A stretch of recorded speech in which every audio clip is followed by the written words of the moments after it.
Growing a successful business has never been easy.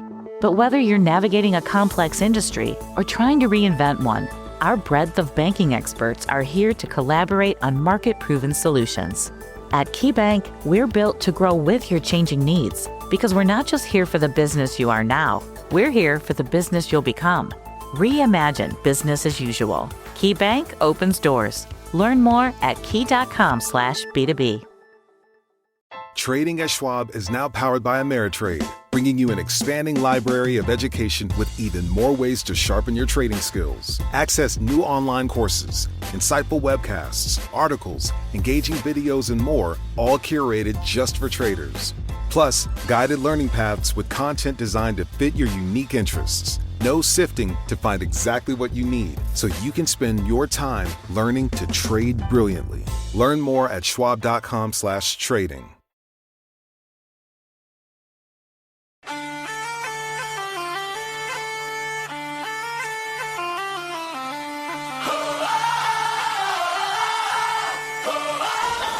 Crew to the fire tonight. Raise them up. Bring the fight.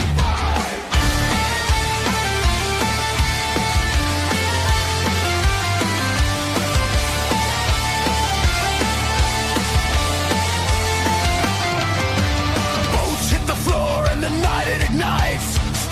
In our veins, yeah, we live for the fight. Dust on our throats and a spark in our chest. We don't back down, we don't second guess. Katie's got the fire, lighting up the flame. Lazy swings hard, yeah, we're carving our name. From the gutter to the stage, from the bar to the sky. We're the voice you hear when the weak don't try. We're that drum, feel it pounding your bone. No kicks here, we take our own thrones. Hey, raise the crew, let them hear the sound. We're burning it down. Hey, no retreat, no fear, no excuse. We are the roar. We are the Tuesday Cream.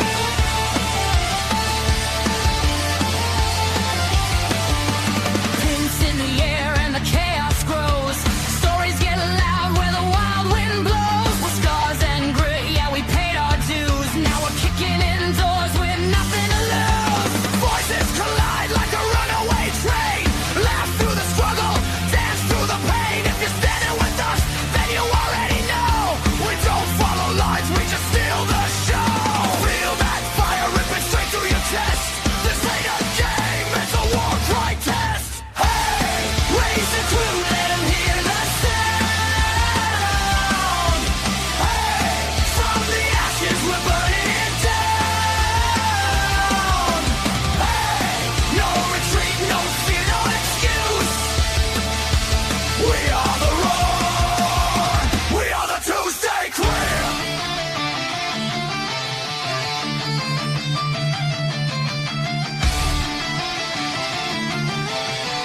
Call them in, call them home. Through the fire, through the storm. We don't break, we reload.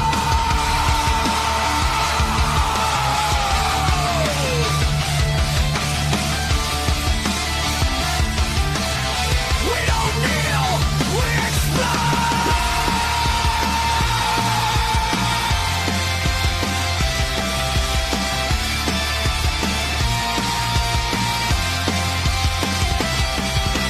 Hey, raise the crew, let them hear the sound. Hey, from the ashes we're burning it down. Hey, no retreat, no fear, no excuse. We are the roar. We are the Tuesday Cream. Tuesday Crew. Tuesday Cream. Tuesday Crew. Tuesday Cream.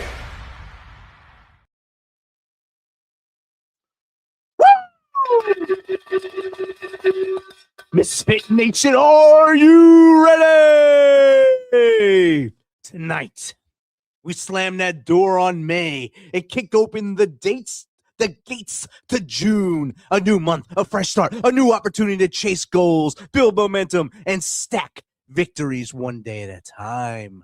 June isn't about what happened yesterday. It's about what you're going to do tomorrow. It's about longer days, bigger dreams, and finding that extra gear when everyone else starts slowing down. Because that's what misfits do. We don't wait for the opportunities, we create them. We don't run from challenges, we accept them. And we don't survive, we thrive. So whatever kind of week you've had, whatever obstacles you've faced, whatever mountains are standing in front of you, leave them behind.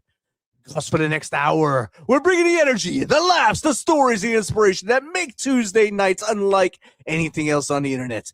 Misfit Nation, I need you loud tonight. I need you fired up.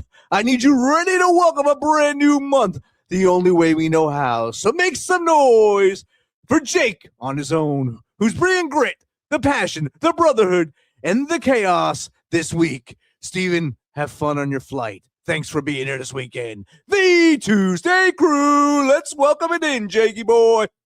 Hey, good evening, everybody. Like the producer said, I'm solo tonight.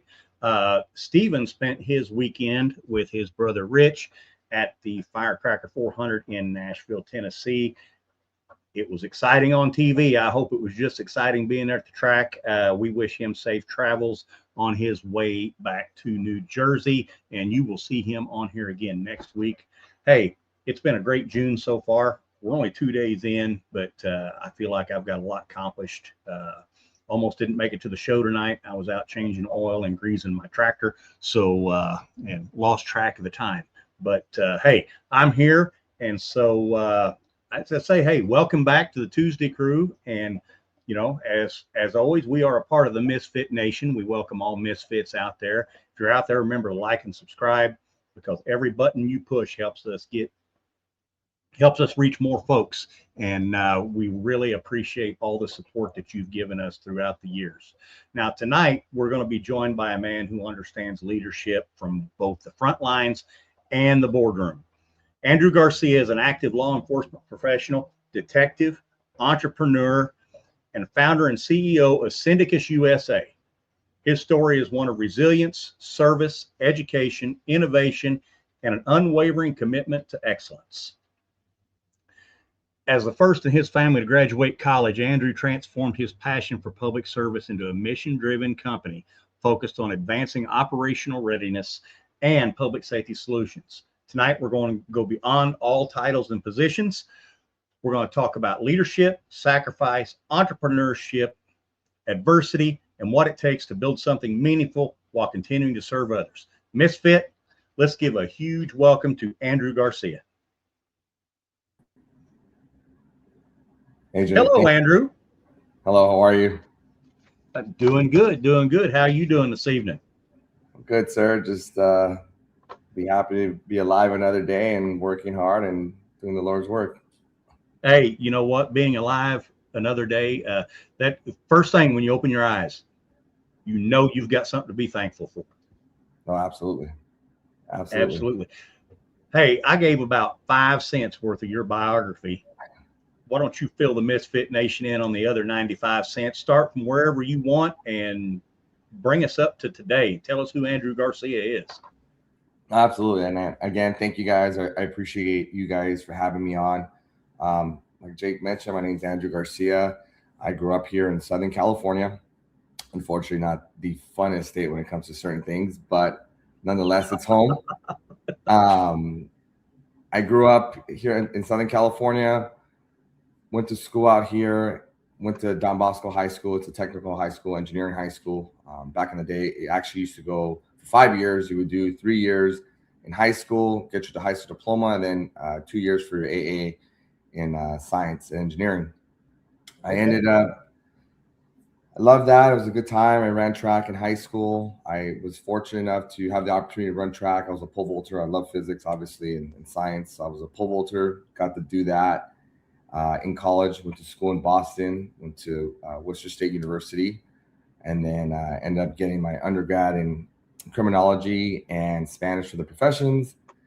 And then right after that, I went to BU, and I was working on, I'm literally 2 classes away. I don't know why I haven't finished it. Maybe it's the price. I don't know. But I actually studied cybercrime and all that good stuff in regards to, you know, understanding crime and hackers and data breach and all that good stuff when it comes to computers. And that was back in 2015. So I got to, which is really, really cool.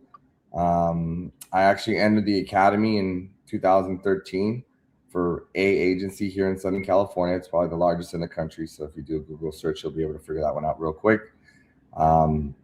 And the funny story behind that is I didn't want to be a cop. That was not my goal at all. Fairly simple. I wanted to do something more from like a law standpoint as an attorney. I wanted to go to law school. I wanted to do something in regards to opening up a law firm or opening up my business, but things don't always play out. And I look at it as God telling me, hey, dude, you're not ready yet. You need to go this route first, and then go this route first, figure out your life, mature a little bit. And then, you know, we can go into the next phase of what's meant for you in life. Right. So my uncle goes, hey, dude, you could stay here for free for a year. I'm like, oh, I like that. Or you can stay here for 6 months and you're going to pay rent, then you got to go. So the obvious was I want to stay here for free for a year and pay off some loans. And at that time, he was I want to say he was a sergeant in personnel.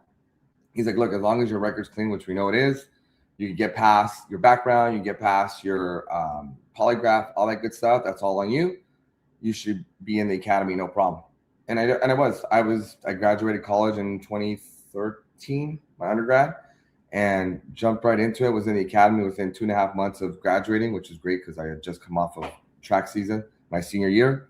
So it worked out well.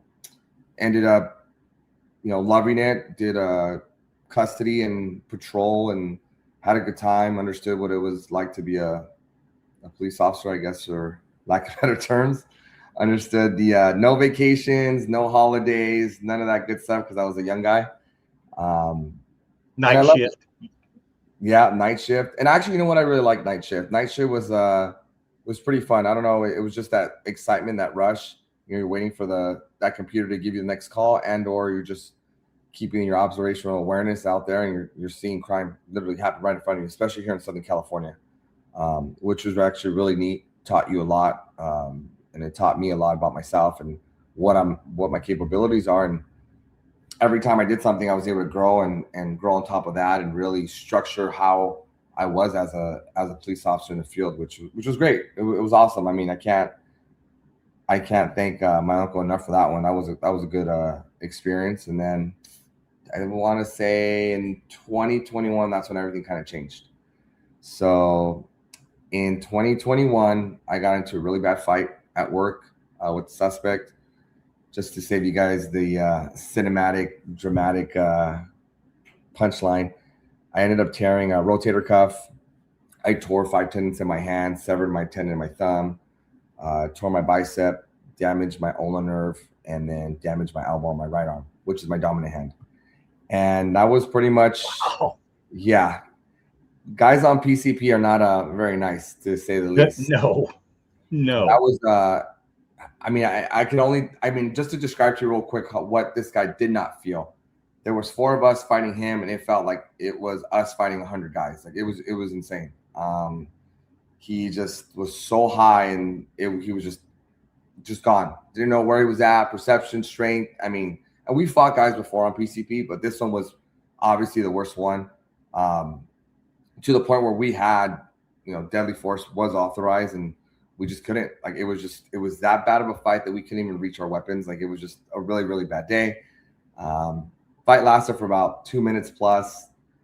Our partners get there. They help us take this guy into the backseat of the patrol car. Well, then this guy puts his head through the backseat of the window, so that didn't help us. He ends up going to the hospital. He ends up flatlining twice, recovers, survives, and didn't remember a thing. So just to give you an idea of how bad that drug is. So fast forward to everything.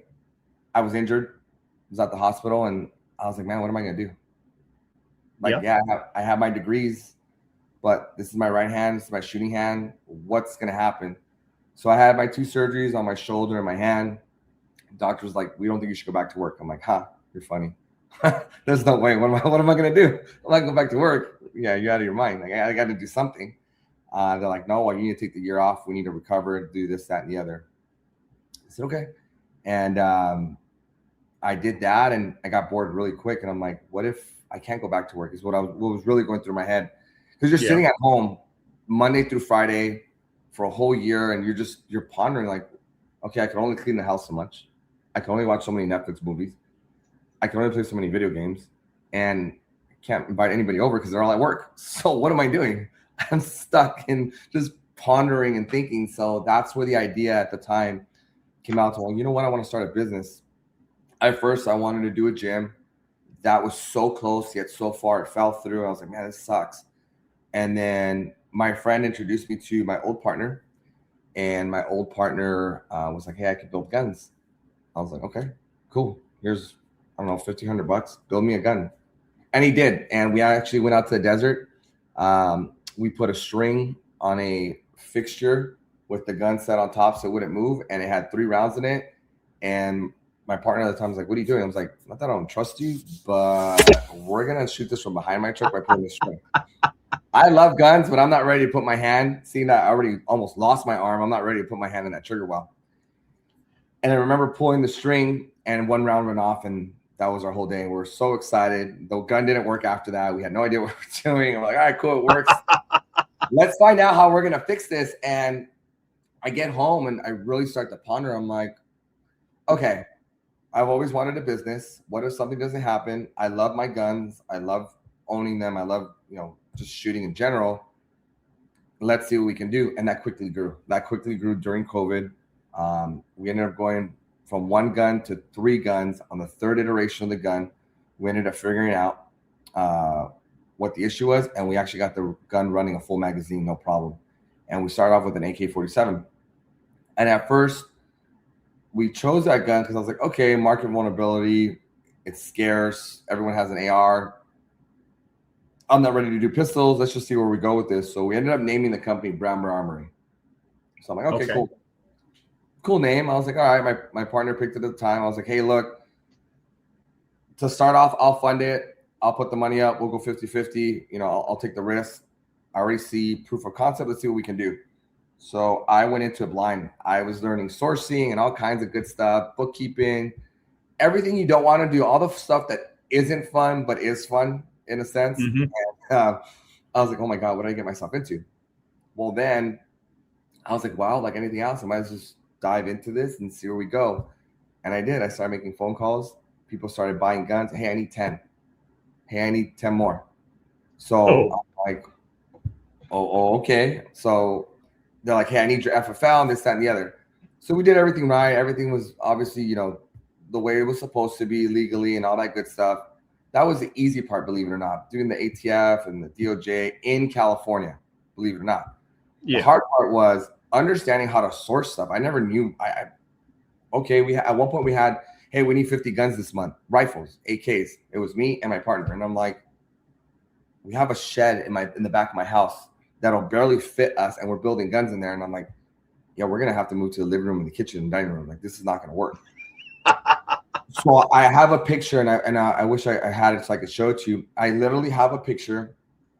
I have about 100 receivers on 5 tables in my living room. Then I have another huge dining room table, like shipping stuff, like the boxes to put the guns in. But I had it in such a way where it was like an assembly line. Like you would start here and move all the way around until you get to right before the assembly line with the boxes is where we would go and take the guns to get tested. So at one point, my house was smelling like grease. It smelled like gunpowder and just straight metal, just straight dirty. I mean, that's the best way I can describe it. And everything was great. And I'm like, you know what? As crazy as this sounds and looks, if anybody were to walk into my house right now, they think I'm crazy. I'm sure if the ATF and the DOJ walked in, they'd be like, oh, well, you have your licenses, you're good, but really you're going to use up your whole house to do this? So we made money that year. I was like, we need a warehouse. Like, no matter what, we need something close. We need a warehouse. Like, this isn't going to work. So we did. We got a warehouse. and I started to understand more of how a business was ran. We needed stuff Cerakote. It was costing an outrageous amount. I was like, you know what? Let's bring in another partner. Let's reduce the cost. Let's do this. Let's do that. And let's start really running this like a business so that we can actually make some money. And we did. We became one of the first handful of Cerakoters here in Southern California doing volume for gun stuff. Again, everyone's like, what do you mean you're in California? I go, yeah, we're in California. I know you can say what you want, but it's home. There's nothing I can do. I wish I could move. I would love to. Now I can. Now I can say, hey, let's move pretty soon. But that's how it was. So we ended up dropping prices, and unfortunately, that partner wasn't who he said he was, and I had to ask him to leave, and he left respectfully, and I'll leave it there at that. With that being said, I was like, okay, well shoot, what do I do now? Like, I got these guys that are working with me that have my back. I still love being a cop. At this point, I think we're like 2.5 years in, 3 years, I went back to work. Doctor was like, hey, that's not a good idea, but I see what you're trying to do. I'm still, back then I think I was 30. I'm 36 now. I was like, no, I can still do this. Like, I don't understand, like, what's stopping me? Well, that worked for so long, and then was running the business simultaneously, growing the Cerakote. We had training. We added a training division. So we're training civilians, CCW, concealed carry weapon out here in California. We were doing all kinds of stuff there. We had a full shoot house, doing CQB, firearm safety, advanced pistol, rifle, shotgun classes. Like, we were starting to scale pretty good, and things were going great, to a point where I had time to focus on another part that I really wanted to do, which is the defense side of my company. Is I wanted to build a drone that was able to detect weapons in an active shooter situation and teach people how to do that.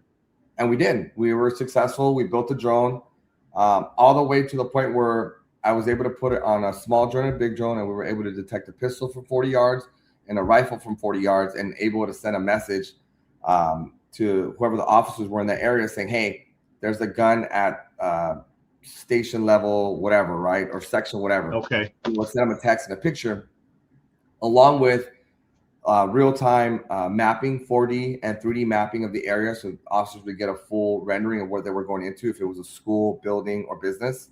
So in my mind, I'm like, okay, what do I want to know as a cop going into certain things, right? So that was it. So all these things are happening, and then boom, there goes my arm again. I completely tear the bicep.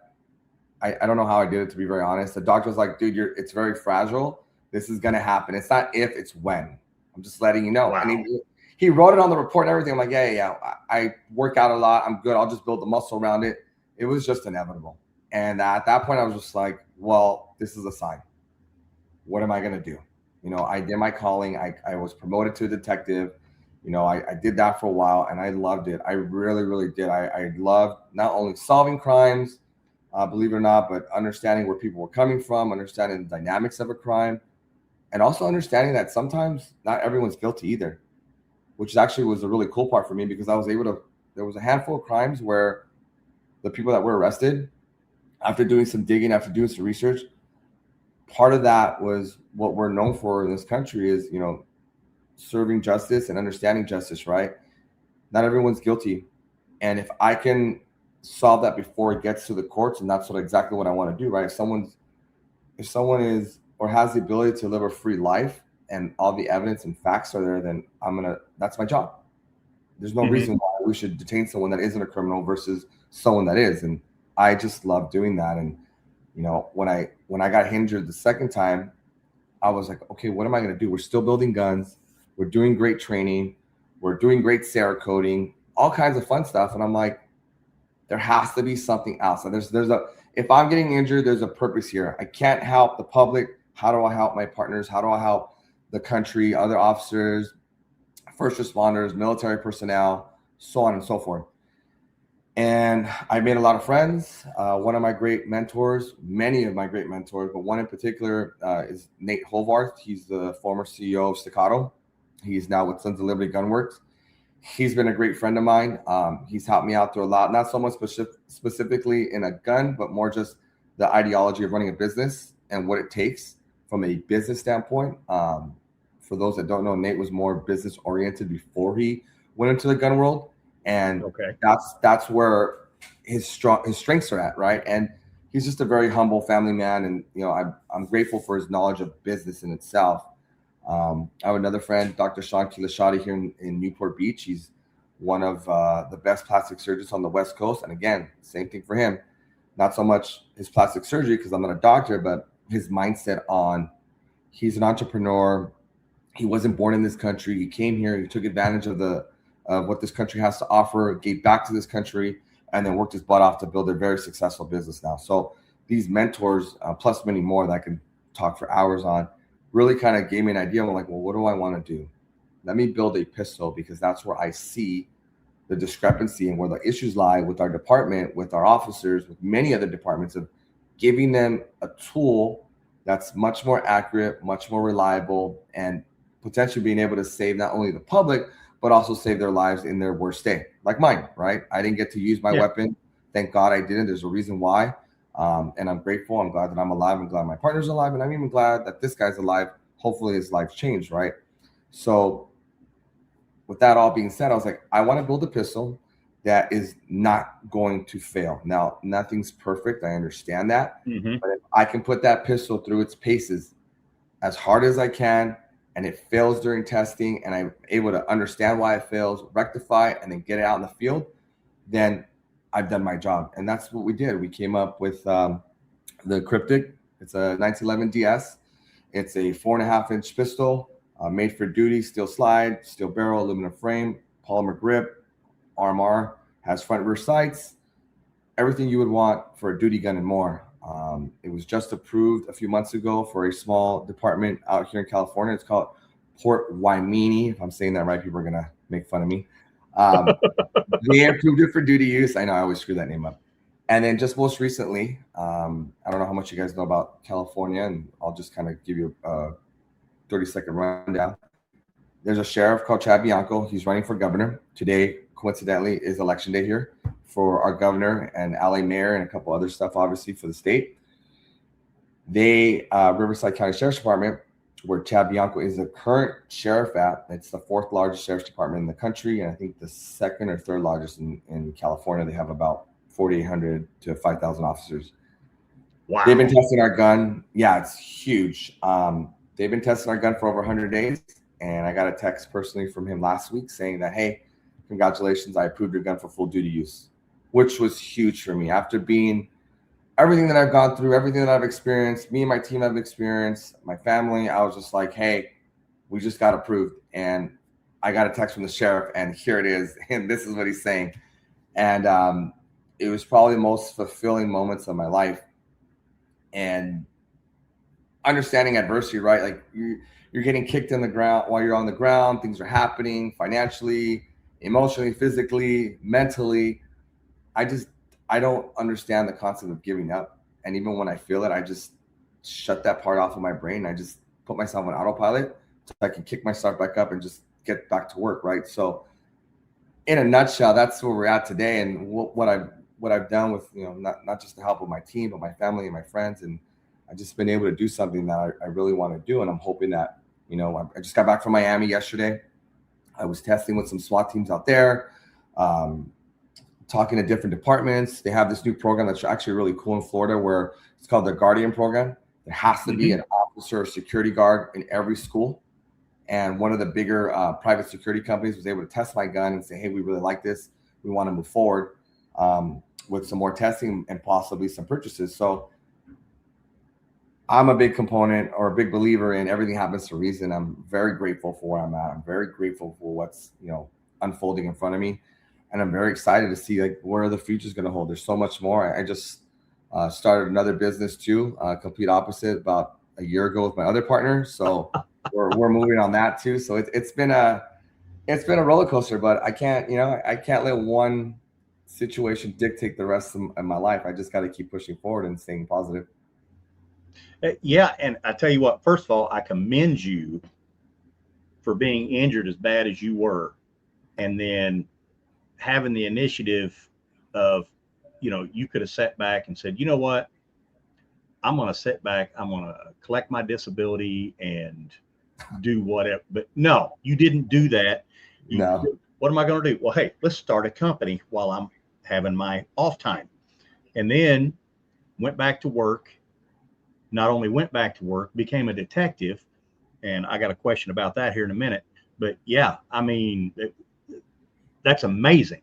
And matter of fact, our first question that come up is going to kind of address that. I'm going to pop it up here from Shoddy Tree 7. You wear two demanding hats, detective and CEO. How do you balance serving your community while building and growing a company without burning out? Thank you for that question, Shoddy Tree 7. I did burn out. I'm not going to sit here and lie to you and say I didn't.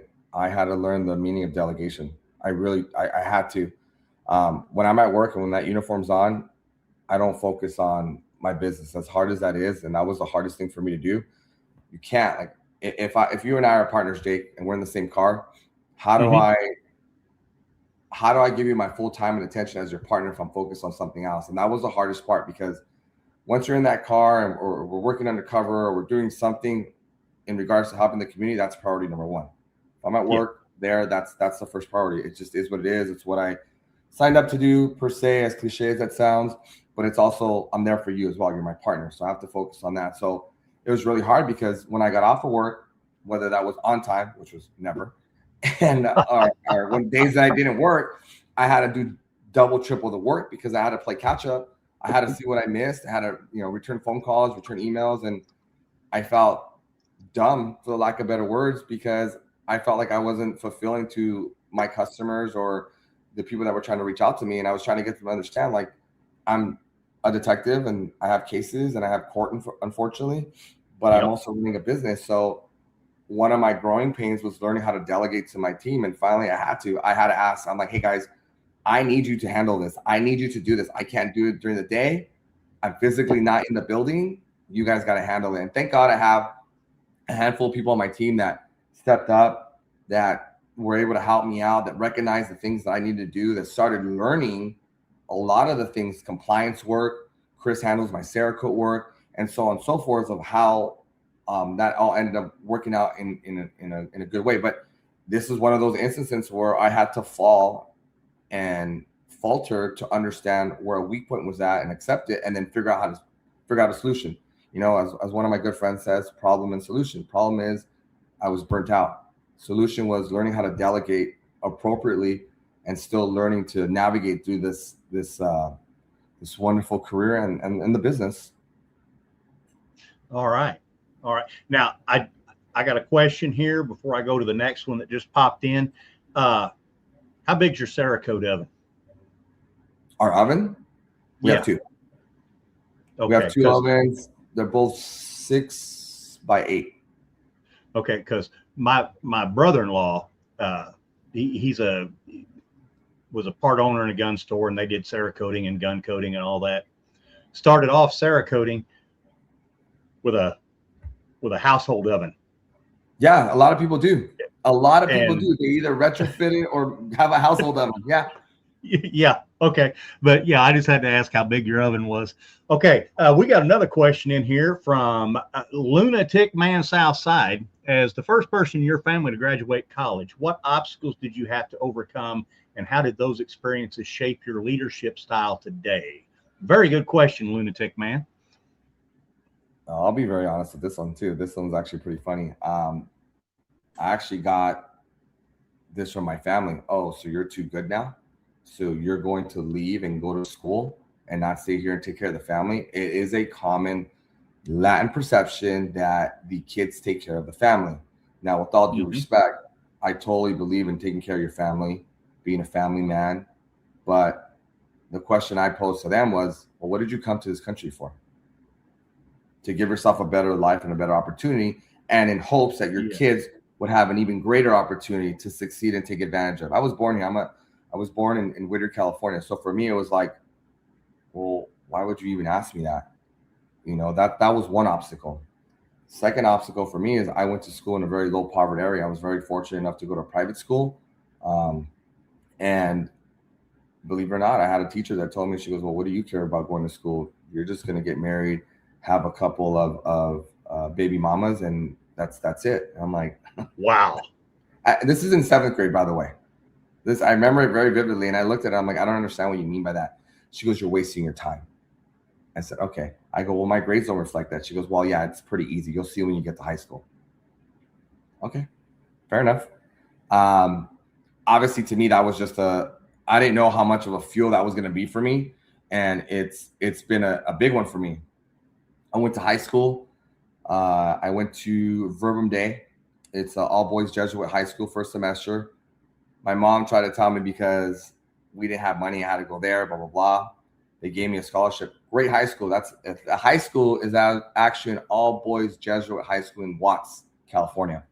And wow. They have, I still love that concept of the high school.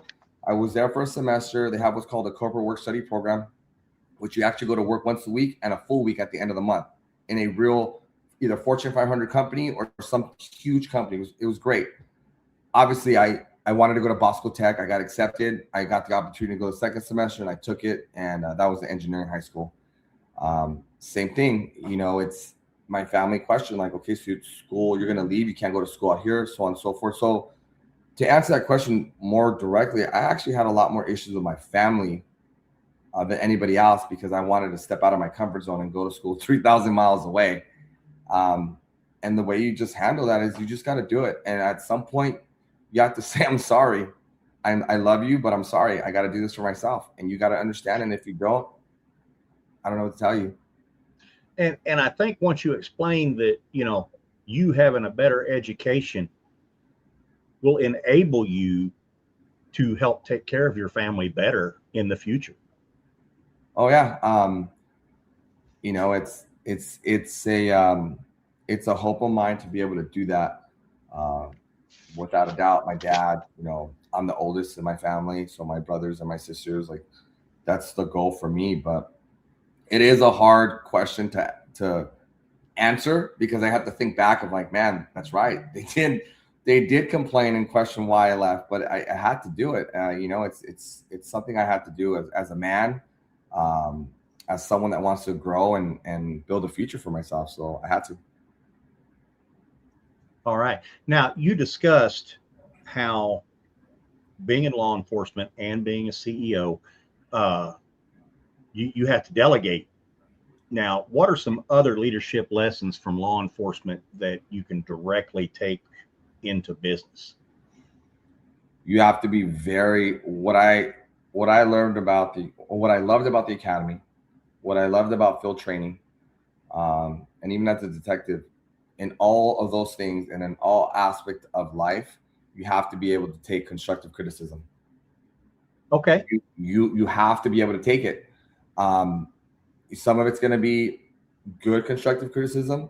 Some of it's going to be what you think may be bad constructive criticism. But as you get older, as things start to flourish, you're going to understand why it was explained to you that way.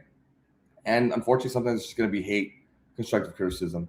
And it is what it is. And you have to be okay with it. You have to be okay with people not liking you. You have to be okay with people looking out for you. And you have to be okay with people wanting the best for you. There's 3 different levels of it.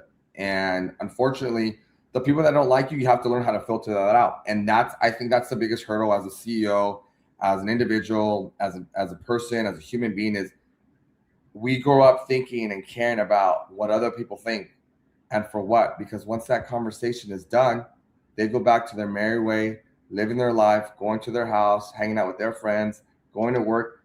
They don't think about you after that. But then again, whatever they said resonates with you for the rest of the day, the rest of the week, and the rest of the month. Why? The moment, and a lot of people say this, and I don't think a lot of people understand it. The moment you stop giving a damn, and I know we're live, I don't want to cuss. We stop giving a damn what other people say, and we start living for ourselves. And I think that's when we truly start to understand ourselves, and we truly start to grow as an individual. And it doesn't matter how old you are. You could be doing that at 25 or 65. It's just when you choose to do it. And that's the biggest thing. Yeah. Okay. All right. And I imagine being in law enforcement, you're pretty used to people not liking you. All day. It's some things are black and white. Some things you're able to, use the letter, the spirit of the law versus the letter of the law. But it just depends. Situations dictate. I'll keep it simple. A misdemeanor, I'm able to work with you, understand. arguments are easy to work through and talk to. I don't like taking people to jail. I'd rather solve the issue right then and there if it's solvable. If it's a felony and you've caused harm upon another, then it is what it is. You're going to go to jail. That's just Yes. the unfortunate way of life. Yeah. Got another question that popped in here from Make It Dente. If you could give one piece of advice to someone chasing a big goal while working a full-time job, what would it be? Thank you for that question, Make It Dente. That's a good question. Your 9 to 5 will pay for your 9 to 5.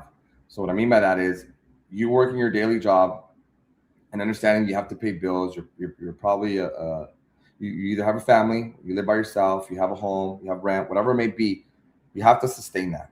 You have to learn. One of the hardest things to do is differentiate survivability, and for you to be able to sustain, your home, a roof over your head, and having food on the table, and even having gas in your car to get to where you need to get to. Right? Those are bare principles. But I wouldn't steer away from your goals.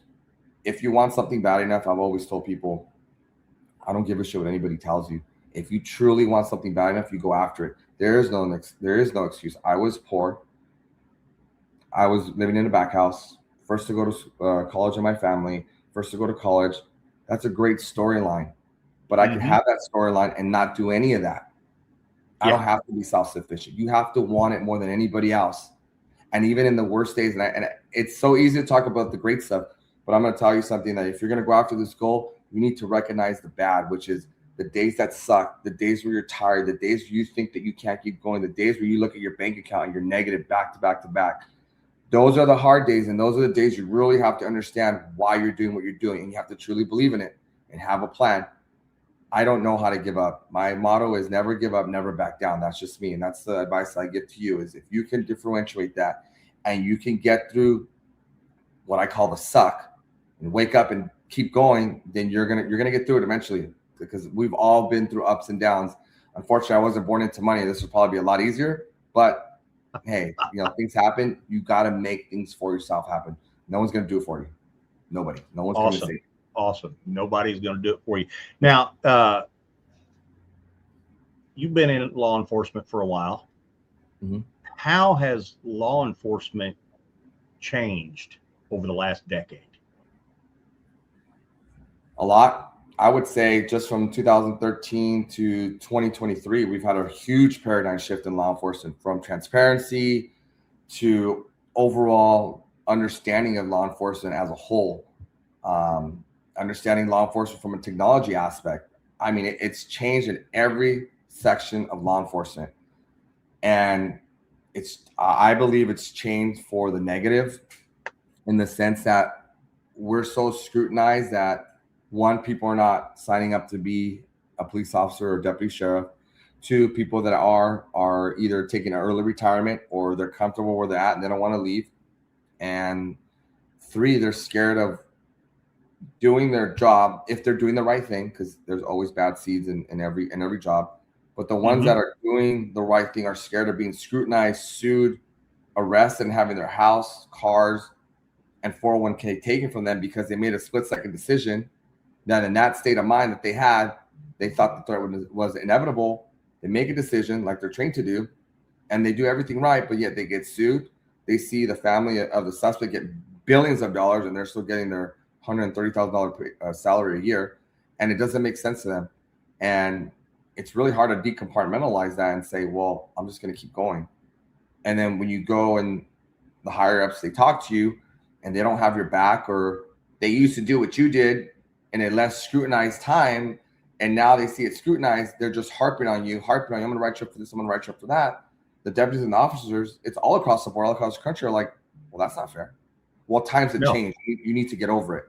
You need to adapt. Yes, you do need to adapt. But if you're going to say that, adapt to everything. Adapt to technology. Why are we still handwriting reports? Why are we not dictating reports?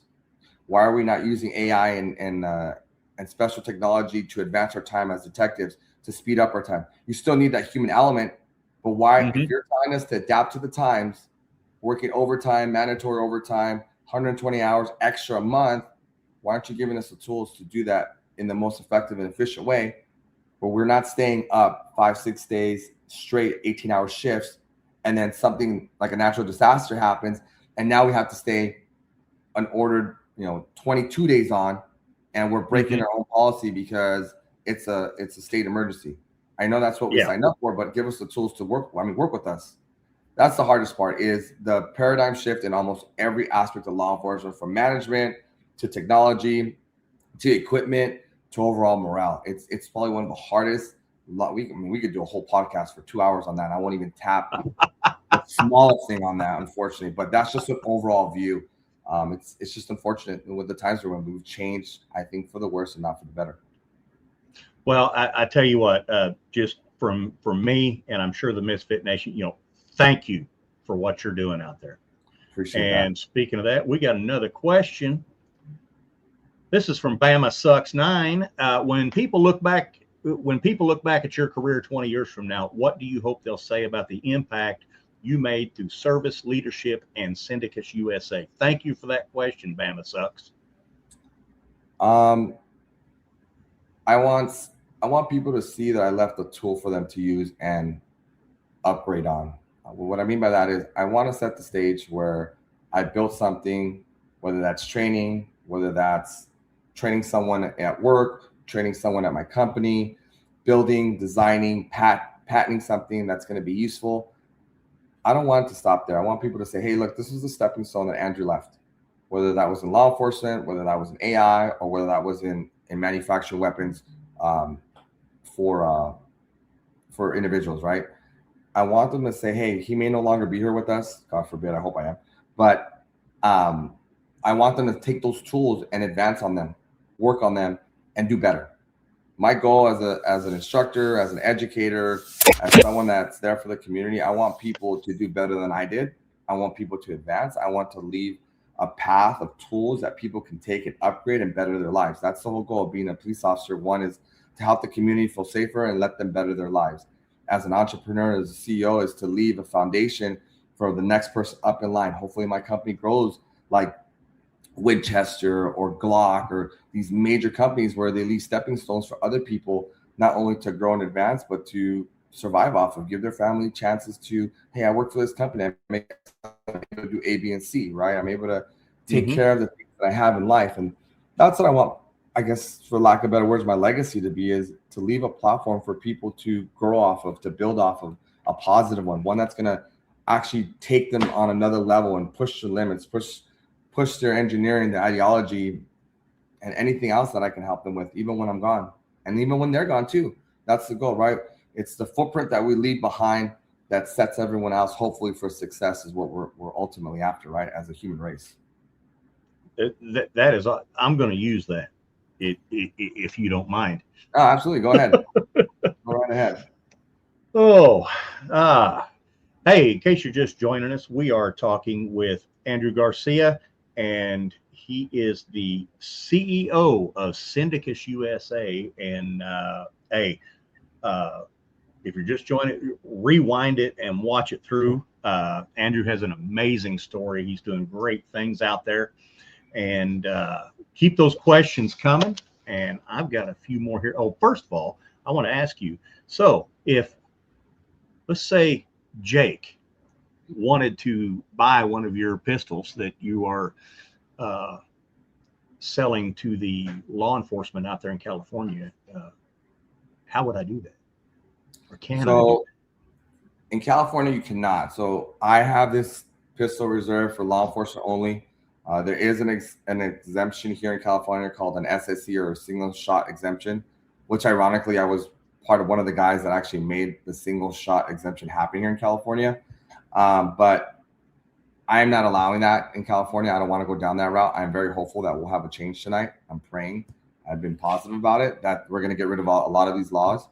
But outside of California, it's going to go to specific gun stores, and they'll first be able to sell to law enforcement. But if they can't, they'll open it up to regular civilians that don't need it for duty use. It's built for duty use. That was my goal. But I'm not going to tell someone no that wants this gun, that likes their gun.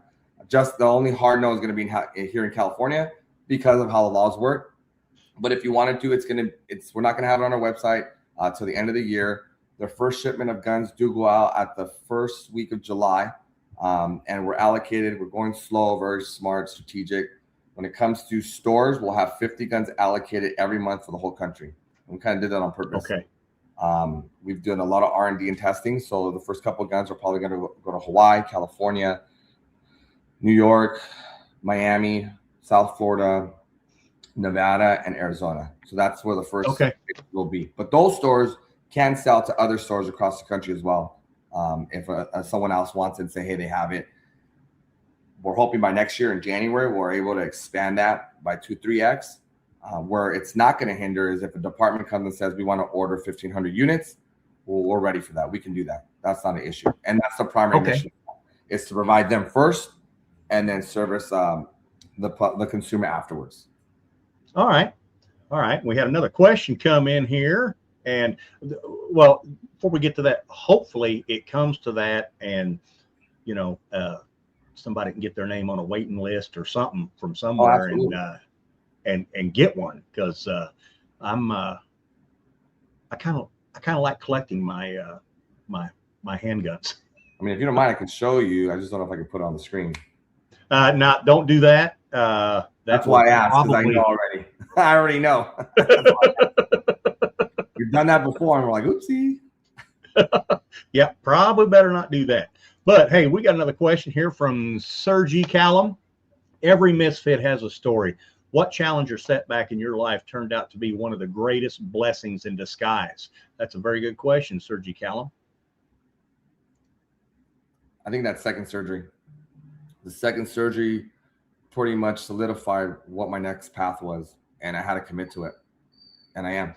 And the commitment is, I understand that I can probably no longer be a peace officer, and we're going to find out by the end of the year based off the injury and the way things are going now. It's just that is, if that's God's calling for me to go on to the next step, then that's what it is. But I've accepted it already, and I think that's where I have to come to terms of, okay, this is what it is. Now go on and go forth and do what you do best outside of that, and that's building weapons, building a business, building myself up, and trying to give another tool for these guys to use in the field. All right. And like I said, and having a law enforcement officer actually design the tool for, that probably, because, I know a lot of these companies that make stuff, I know they consult, but having an actual officer doing the building, doing the designing, doing all that that's going to add a lot of street cred to your product, especially if it works. And from what you've told me, it works great. So no, it failed at the very beginning, and that was the whole point. And that's where I love being transparent. That's one of the biggest things with me too. As a cop, unfortunately in some areas I'm just black and white, and I'm going to own up to where we fail. And we did. We actually failed 3 times with our ejector, but we finally perfected our ejector, and that's why I was able to pass. And we're very open about that, and we're very open to why we're talking about the failures, because we Monday night quarterback uses of force and unfortunately calls for service in law enforcement. Why not Monday night quarterback ourselves in the production of our pistol, understanding and identifying the problems, rectifying the problems, but rectifying the problems quickly and swiftly, not waiting 8, 9, 11 months. Oh, well, after all these ticket items that said they had an issue, now we're going to address it. No, where's the issue? There it is. Let's run it real quick. Oh, yeah, that is an issue. Let's solve it. I don't believe in wasting time, and that drives me nuts. If there's an issue, again, problem, solution. All right. Yeah. And, get all that taken care of up front. And that way somebody's not out there with their life dependent on it and it fails. Exactly. Now, you talked about delegation to your partners and who you work with. How do you build that trust inside that growing organization? It takes a lot. It takes a lot of communication. It takes a lot of turning off the ego. It takes a lot of, again, the constructive criticism, because I need feedback. Just because I'm the owner, I can't just, no, that's bad. I need to be receptive of what's going on. I'm not in there all day long. So if the guys need something that I could provide, order for them, replace for them, or address that needs to be fixed, or an issue that you just don't understand, I don't you can't just fix the problem. You have to show them how to fix the problem. And you have to immerse them in what the problem is so that they can become self-sufficient. But here's the scary part is a lot of people have an issue with this.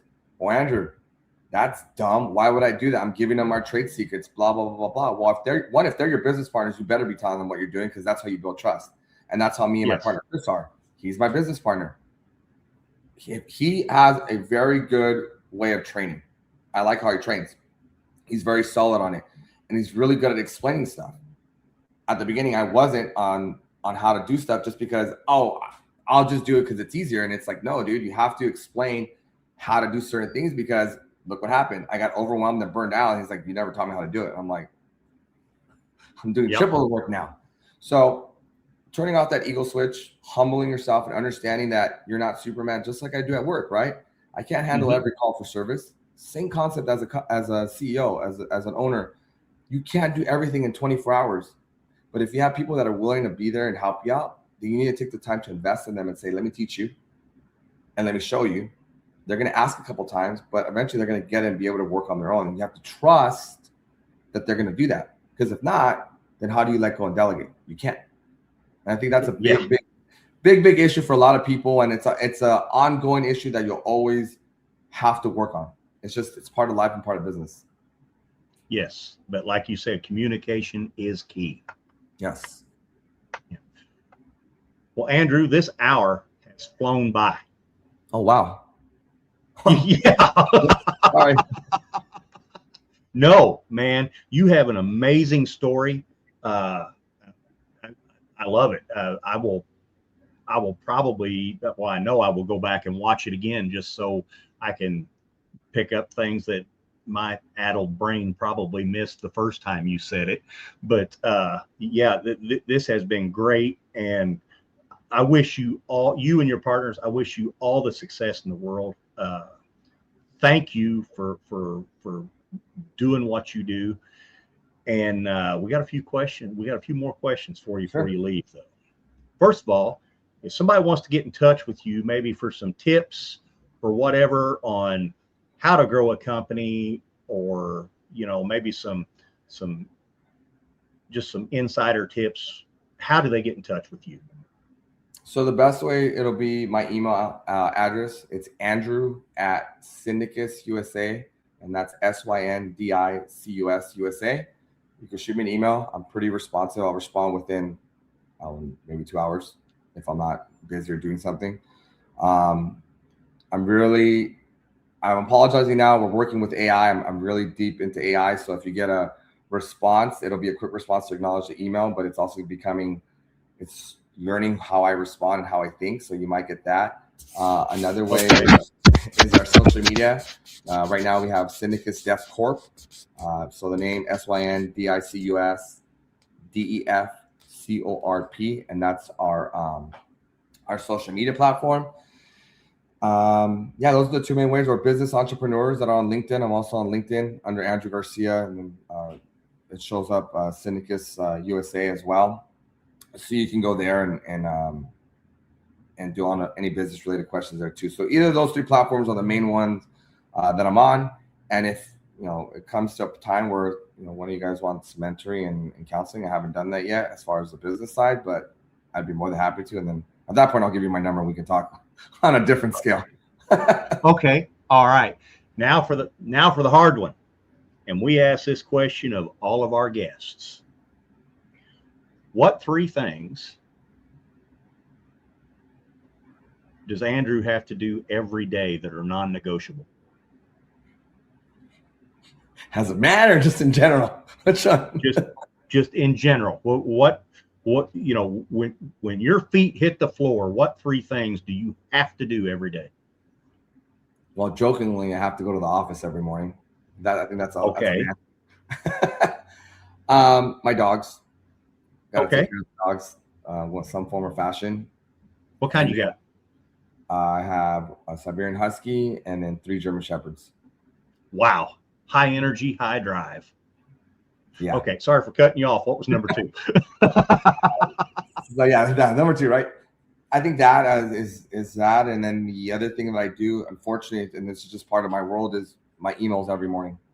Every morning, Okay. that's the first thing I try to attend to. It's become habit now. It's become second nature. It's just part of growing a business and understanding that, customer service is paramount. And then the gym. That's a must. That's All a right. non-negotiable right there. All right. Well, hey, Andrew, thank you for joining us. Misfit Nation, Tuesday crew, thank you for all the questions tonight. Thank you for being there for us.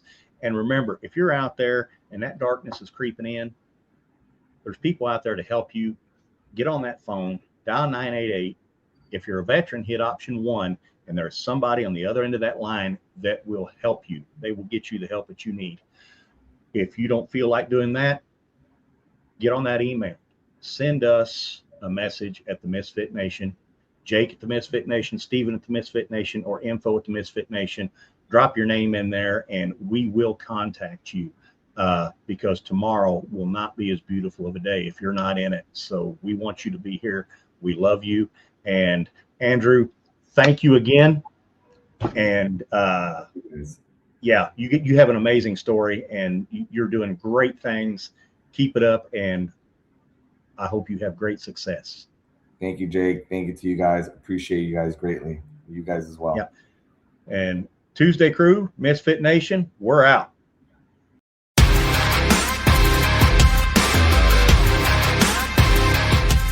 Thanks for checking us out and being a part of the Misfit Nation show. Don't forget to visit our website at themisfitnation.com. That's themisfitnation.com. Check out all our past episodes and get some of the great Misfit Nation gear for you and your family. As always, be humble, stay hungry, and keep hustling, because we are Misfit Nation. Misfit Nation.